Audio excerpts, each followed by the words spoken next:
Pero hindi mo naman pwede kong pigilan yung mga yan kasi yan ay ating objective na yan.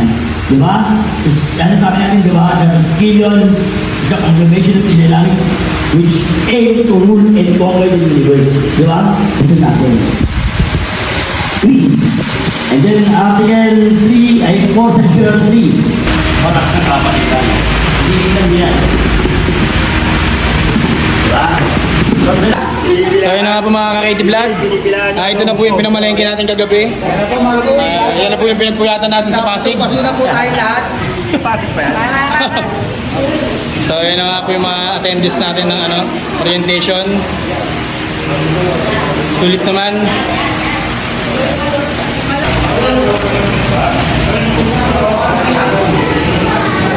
Alright. Yan ang mga kasama ko na malengke. Tol Kim.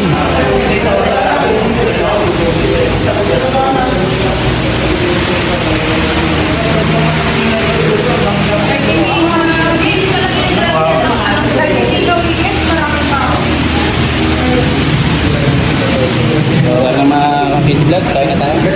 Chairman Leonardo de Lagarto, for lending his time to grace the request of President Bo Community Chapter to instruct the significance and contents of Tau Gamma Phi Christian Fraternity, tenets and codes of conduct through fraternal orientation.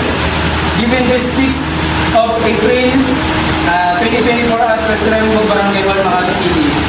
Signed, Whirling Aaron III, Grand Escalion, Robert Aberoha, Deputy Grand Escalion, Internal, Elenita Benedicto, Deputy Grand Lady Escalion, Internal, and Donna Lagaras, Deputy Grand Lady Escalion, External. So, So yung crowd hindi hindi ka nagkabit ng mic. Okay lang.